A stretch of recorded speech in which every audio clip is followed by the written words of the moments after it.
When it comes to New Year's resolutions, it's really easy to become jaded with the history you might have with setting a resolution and then not following through with it. There is that inevitable point in your resolution journey when the motivation just stops showing up. Sometimes we're really not even sure what the origin of the resolution is. Most of them are born out of a sense of should. I should be this way. I should be more this. I should be less that. It is an obligation, not something that we're actually excited about taking on. We feel yucky that we're not doing something better. The science nerd in me really wants to take the word resolution and break it down even further. In my videos, you're going to get a random dose of scientific knowledge that you didn't actually ask to learn. But I'm going to tell you anyway.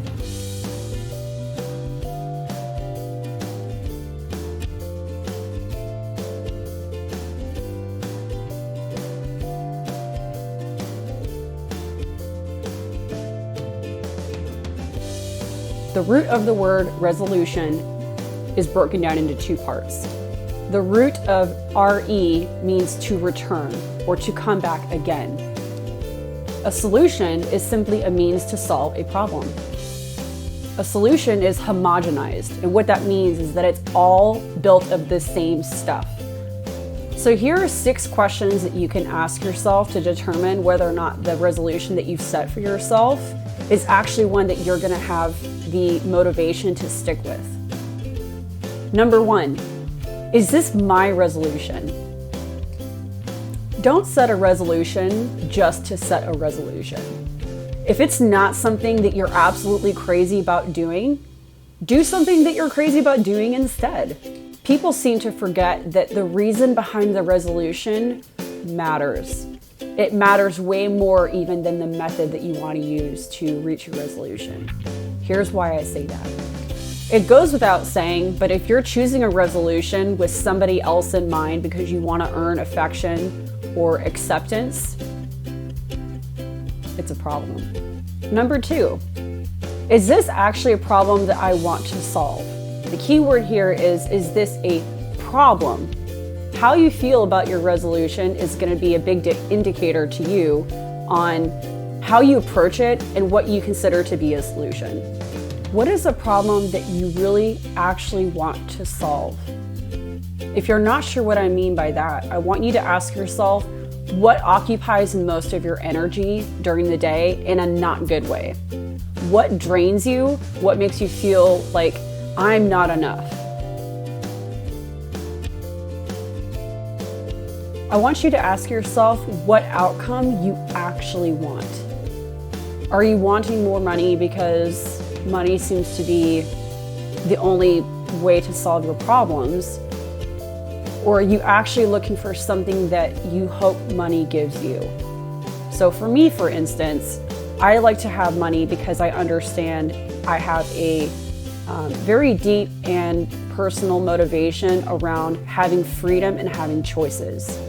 So my preference in having so much money in my bank account actually has nothing to do with money. It has everything to do with what I perceive to be how many choices I have available to me and how much freedom I have to make those choices when I want to make them.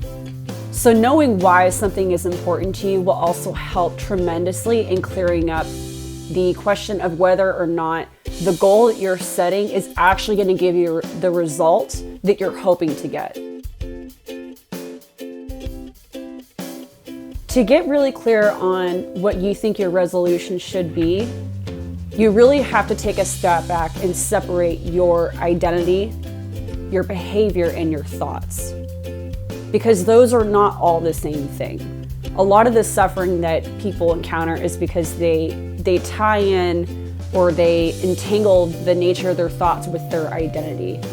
Anything that smacks of I am bad or I am this person means that you have tangled in a behavior or an action with your identity. And once you do that, it's way harder to untangle the behavior because now your ego has kind of moved in and started protecting that thing because you have decided at that point that it's part of your identity. And your ego does nothing except protect your identity. It's not rational in the way that it does it. It's pretty problematic most of the time, but it serves a really important function. You will never get rid of your ego because your ego is not the antagonist in the story. It is simply one of the tools that is in your toolbox as being a human being. So the idea of being anything other than those qualities is not just a matter of adapting your behavior. You actually feel like you're going against the grain of being that person, which is why you pull back and you resort to that familiar and tried pattern of behavior that you've been using. Also have other ways of framing some of those automatic thoughts in a way where you are immediately taking something that you are insecure or uncomfortable with, and you're immediately flipping it into a strength in a way where you're not having to lie to yourself in order to make it a truth.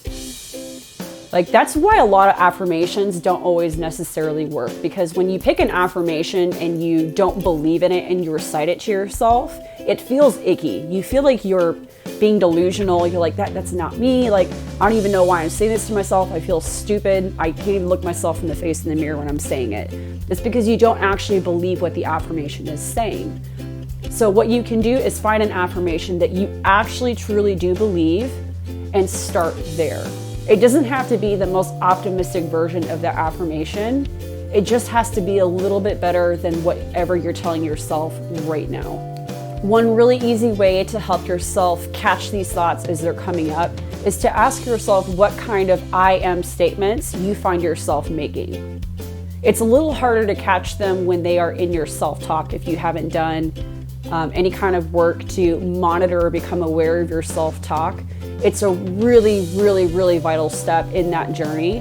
But for a lot of people, it takes a lot to get there. So if you haven't gotten to that point, it's okay. There's still some steps that you can take to figure out what those I am statements are.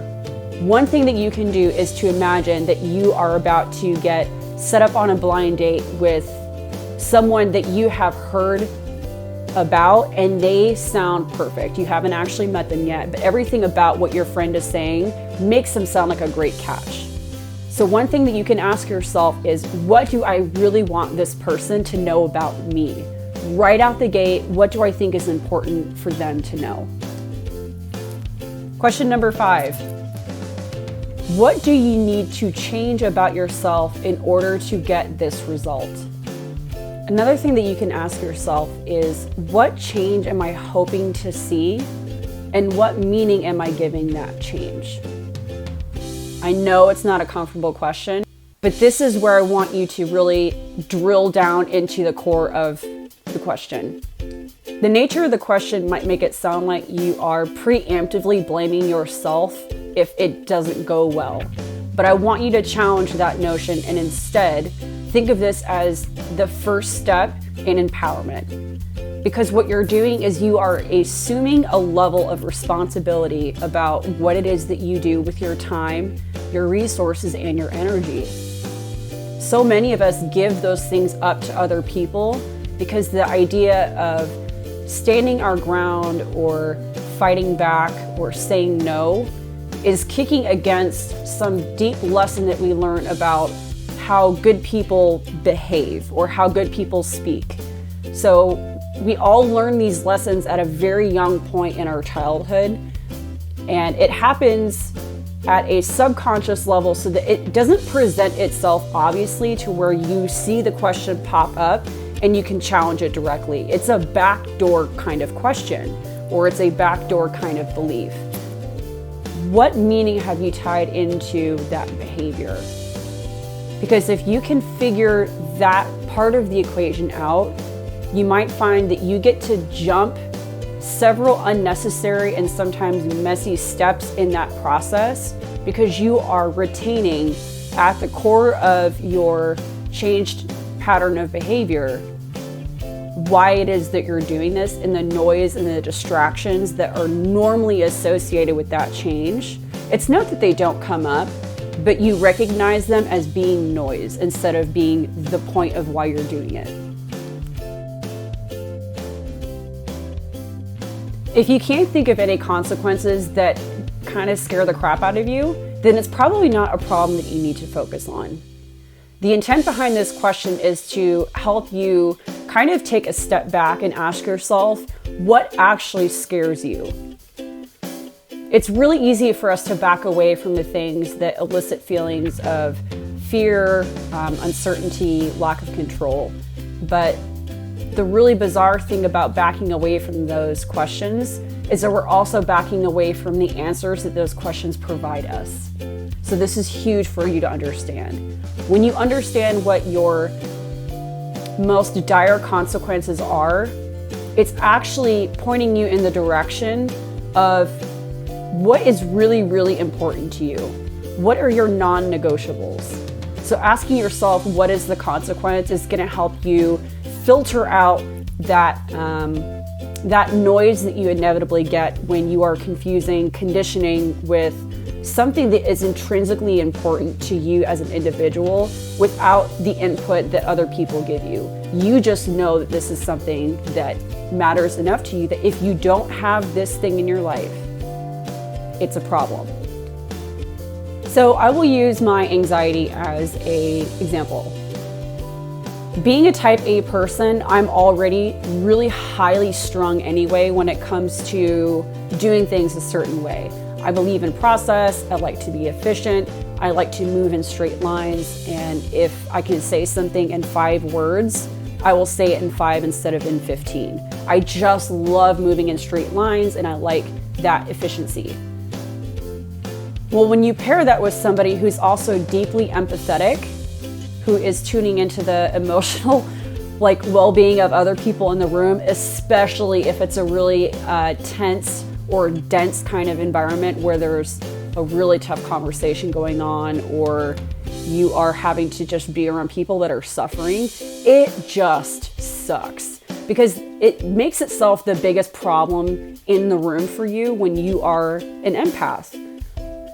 I was a US Marine, for crying out loud. So in my mind, that person who was a US Marine is also not somebody who could succumb to anxiety or depression or negative self-talk, because it was so contradictory to what I wanted to believe about myself.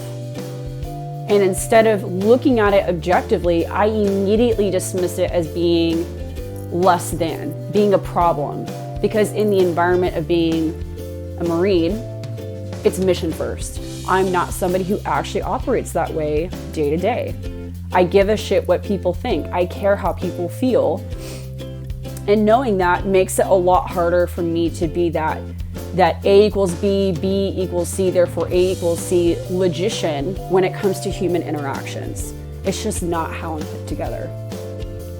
Admitting that I had anxiety was easily the first step in making it part of my superpowers, because you can make any quality about yourself into a superpower.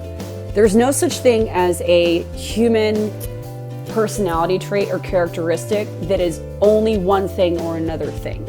It's all a gradient.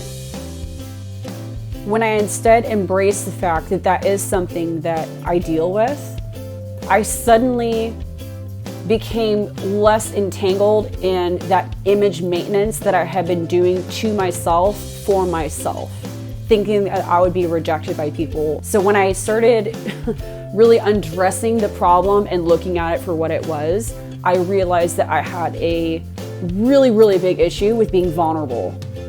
And it was not until I called that problem what it was that I started to recognize how that fear of vulnerability was permeating so many areas of my life. And when I actually took a step back and looked at the scale of how that was impacting my life, that's when I started to realize it's really important for me to fix this. Instead of going around and putting Band-Aids on how the problem showed up, I realized that I could instead focus my energy and my attention on what the problem is stemming from. Get down to the root of the thing and yank that thing out. Look at it, get familiar with it, and recognize how it's been showing up. Instead of making it emotional for myself by throwing the labels of, you know, I'm a poser, I am overreactionary, whatever it is that I had been telling myself, all of that went away.